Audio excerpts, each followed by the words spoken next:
Assalamualaikum warahmatullahi wabarakatuh. Nama saya Mimi Syafitri dari kelas 12 MIPA 3 akan menjelaskan materi sejarah Indonesia bab 4, yaitu tentang dinamika politik dan ekonomi di Indonesia pada masa Orde Baru. Di bab 4 ini ada 3 poin. Yang pertama, A. Dinamika politik Indonesia masa Orde Baru. B. Dinamika ekonomi pemerintah Orde Baru. Yang C. Dampak dinamika kebijakan politik dan ekonomi. Kita akan membahas yang A, dinamika politik Indonesia masa Orde Baru. Pertama, awal berdirinya pemerintah Orde Baru. Berdirinya pemerintah Orde Baru dilatar belakangi oleh beberapa peristiwa. Pasca peristiwa G30 SPKI, situasi negara menjadi tidak kondusif. Keadaan ini dipicu oleh kekacauan konstelasi politik dan kondisi perekonomian yang semakin memburuk, ditandai dengan inflasi mencapai 600%. Sementara itu, pemerintah masa demokrasi terpimpin belum menemukan solusi yang tepat untuk menyelesaikan permasalahan yang terjadi. Titik kondisi demikian semakin membebani rakyat dengan keadaan hidup yang serba sulit. Akibat kekacauan tersebut, kelompok sipil membentuk kesatuan aksi untuk menuntut penyelesaian masalah yang terjadi. Beberapa kesatuan aksi yang terbentuk pada masa itu yaitu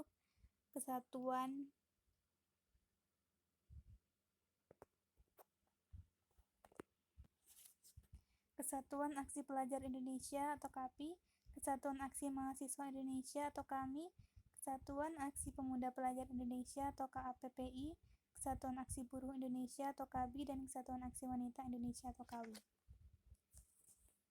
Kemudian pada 26 Oktober 1965, berbagai kesatuan aksi yang telah terbentuk melebur menjadi satu wadah, yaitu Front Pancasila. Peleburan ini menjadi kekuatan yang lebih masif dalam menyuarakan pembubaran PKI. Situasi yang terus memanas mengakibatkan Front Pancasila memelopori aksi Tritura. Aksi yang dilakukan oleh Front Pancasila tersebut pada awalnya merupakan gagasan dari KAMI dan KAPPI. Adapun isi Tritura sebagai berikut.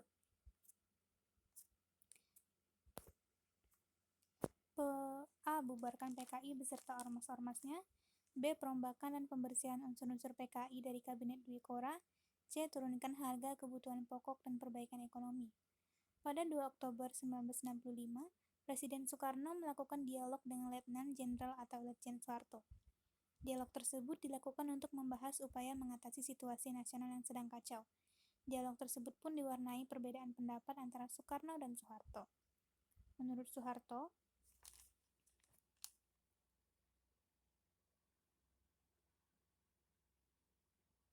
kekacauan nasional tidak akan mereda apabila tuntutan rakyat tidak dipenuhi.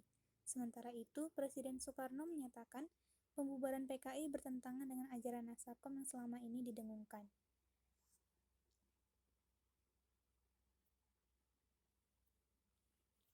Kemudian pada 11 Maret 1966, Presiden Soekarno bertemu dengan 3 perwira tinggi Angkatan Darat dan melahirkan sebuah surat yang berisi perintah kepada Letjen Soeharto untuk memulihkan keadaan dan kewibawaan pemerintah.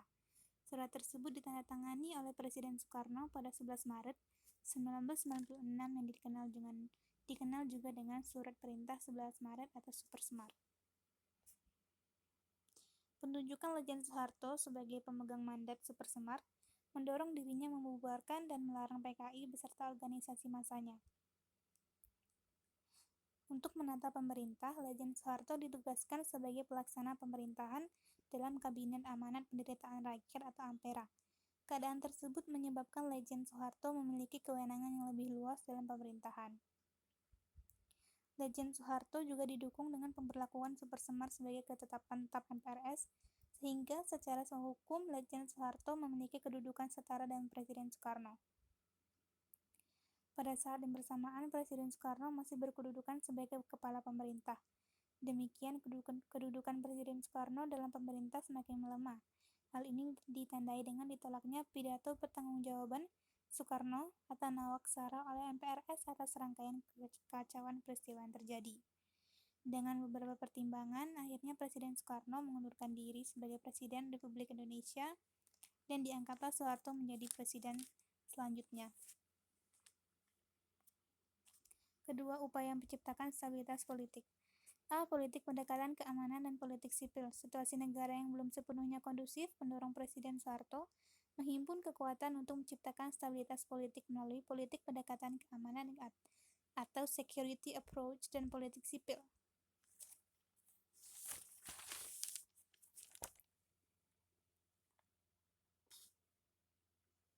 Implementasi politik pendekatan keamanan ditunjukkan dengan menjaring pihak-pihak yang loyal terhadap Presiden Soeharto sekaligus melakukan depolitisasi terhadap pihak-pihak yang mengganggu legitimasi pemerintah. Yang B. Pelaksanaan pemilihan umum. Pada awalnya, pelaksanaan pemilu masa pemerintah Orde Baru akan diselenggarakan pada 1968. Akan tetapi, kondisi politik dan keamanan yang tidak stabil menyebabkan pemilu baru dapat dilaksanakan pada 1971 dengan keikutsertaan 10 partai politik. Yang pertama itu Partai Katolik, yang kedua PSII, yang ketiga Partai NU, 4 Permusi, 5 Golkar, 6 Parkindo, 7 Partai Murba, 8 PNI, 9 Partai Islam Perti, dan 10 IPKI.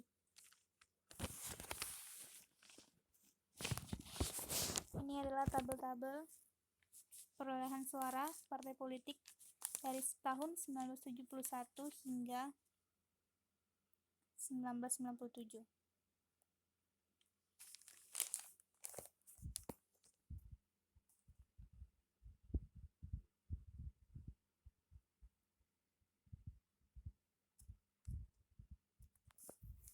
Pemilu masa pemerintah Orde Baru selalu dimenangi oleh Golkar. Fenomena ini menjadikan Soeharto berturut-turut menjabat sebagai presiden sehingga memegang kekuasaan selama 32 tahun. Berbeda dengan jabatan presiden yang selalu diraih oleh Presiden Soeharto, jabatan wakil presiden masa Orde Baru mengalami pergantian. Tokoh yang mengisi jabatan wakil presiden pada masa Orde Baru secara berurutan yaitu Sultan Hamengkubuwono, Adam Malik, Umar Wirahadikusuma, Sudarmono, Tri Sutrisno, dan B.J. Habibie. Yang C. Fusi partai.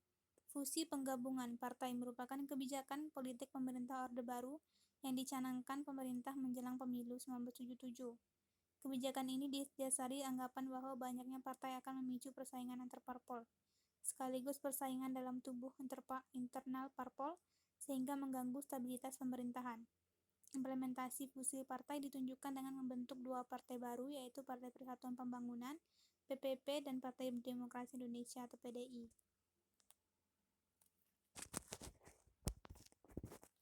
Kemudian dui fungsi ABRI. ABRI menjelma menjadi kekuatan yang memiliki peran dalam pemerintahan seperti partai politik. Kondisi demikian menjadikan ABRI memiliki dominasi dalam roda pemerintahan sehingga menimbulkan kesan militeristik dalam kehidupan sosial politik. E. Penyeragaman ideologis. Penyeragaman ideologis digalakkan oleh pemerintah Orde Baru melalui ideologis Pancasila. Upaya penyeragaman ideologis dilakukan dengan kegiatan penantaran pedoman penghayatan pengalaman Pancasila atau P4 yang dikoordinasikan oleh Badan Pembinaan Pendidikan Pelaksanaan P4 atau BP7, semua pegawai negeri sipil maupun militer, sehingga mahasiswa dan pelajar wajib mengikuti penataran P4. F. Pemberlakuan NKK atau BKK.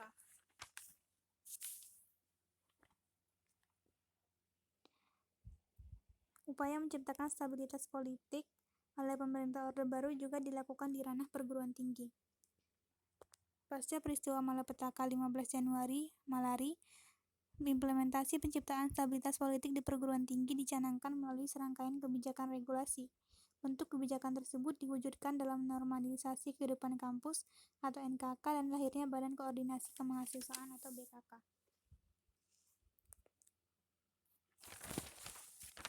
Yang ketiga itu integrasi Timur Timur.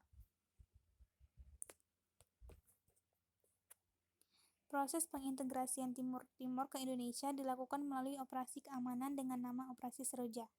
Selain itu, pemerintah Indonesia mengeluarkan Undang-Undang Nomor 7 Tahun 1976 tentang pengesahan Timor Timur yang berintegrasi ke Negara Kesatuan Republik Indonesia. Untuk memperkuat pengesahan tersebut, pemerintah Indonesia menerbitkan Ketetapan MPR Nomor 4/MPR/1978. Upaya pengintegrasian Timor Timur ke NKRI berhasil dilaksanakan. Meskipun demikian, integrasi Timor Timur ke Indonesia tidak bertahan lama. Pasca tumbangnya pemerintah Orde Baru pada 1998, 1 tahun kemudian Timor Timur melepaskan diri dari NKRI. Kondisi demikian menimbulkan kerusuhan. Seiring berjalannya waktu, pada 2002, Timor Timur resmi membentuk negara sendiri dengan nama Timor Leste.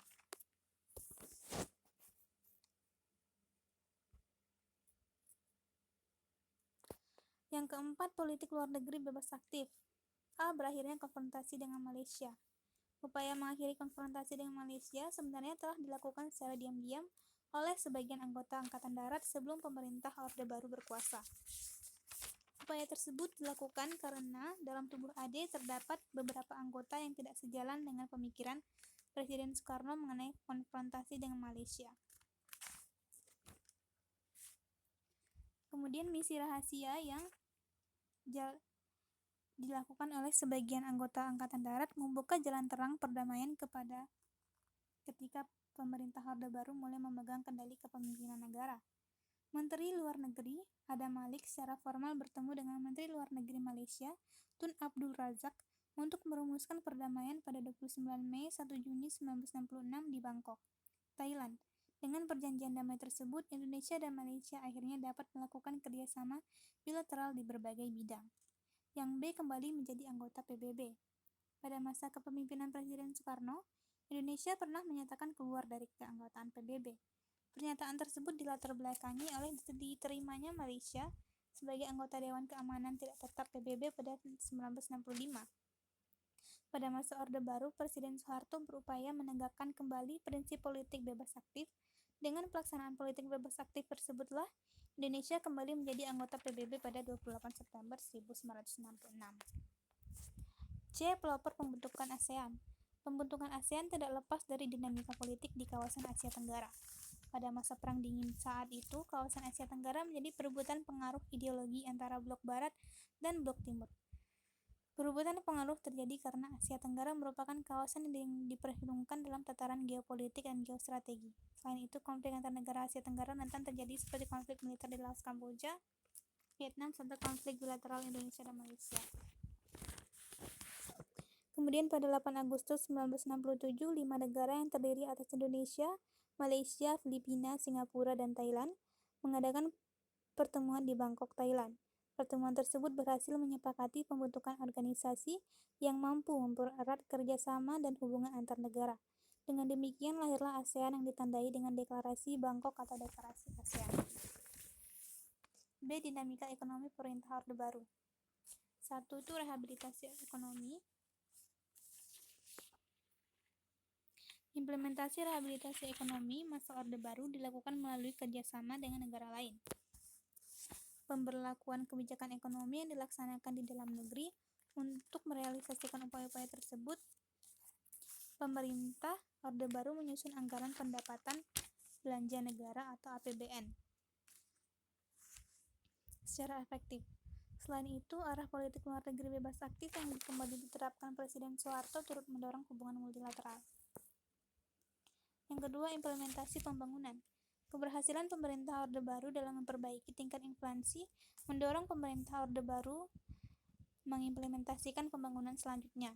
Gagasan pembangunan dilaksanakan pemerintah Orde Baru berdasarkan pada trilogi pembangunan yang mencakup aspek-aspek berikut. A. Stabilitas nasional yang sehat dan dinamis. B. Pertumbuhan ekonomi yang cukup tinggi. C. Pemerataan pembangunan dan hasil-hasilnya menuju terciptanya keadilan sosial bagi seluruh rakyat Indonesia. Implementasi program-program tersebut diarahkan pada beberapa bidang berikut. Pertama, pertanian. Kedua, pendidikan. Ketiga, sosial. Keempat, kesehatan. C. Dampak dinamika kebijakan politik dan ekonomi. Yang pertama itu di bidang politik. Dalam partisipasi politik praktis, pemberlakuan demokratisasi hanya dijalankan sesuai pemahaman pemerintah Orde Baru. Kebijakan fusi partai justru mendorong terjadinya dominasi kelompok tertentu dalam pemerintahan. Keadaan tersebut dapat dicermati dari kewajiban ABRI dan PNS untuk mendorong Golkar dalam pemilu. Selain kegemilangan pemerintah Orde Baru dalam bidang rehabilitasi ekonomi, kerusuhan aksi demonstrasi mewarnai dinamika politik sebagai reaksi pencanangan kebijakan pemerintah Orde Baru.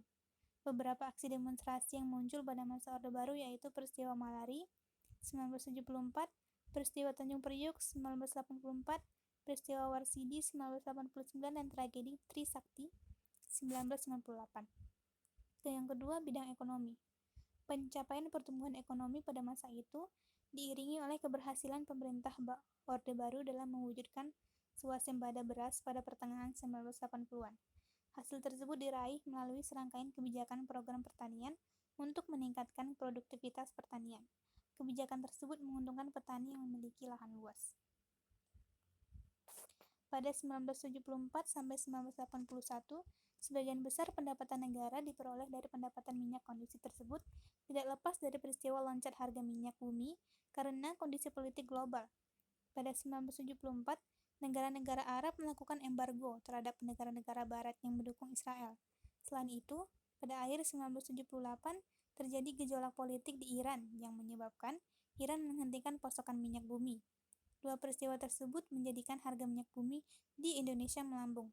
Pendapatan dari sektor minyak bumi memberikan keuntungan bagi Indonesia untuk digunakan menata kehidupan yang lebih baik. Pasca lonjakan harga minyak bumi pada awalnya 1080-an, Gross National Product atau GNP Indonesia berada pada $600. Kemudian pada awal 1990 mengalami peningkatan sampai $1.300 per kapita. Aliran listrik tayangan di televisi pembangunan sekolah mampu memberikan perspektif baru kepada penduduk pedesaan. Sementara itu, konglomerat perkotaan semakin kaya raya karena dampak dinamika ekonomi secara global. Meskipun demikian, praktik korupsi, kolusi, dan nepotisme tumbuh subur.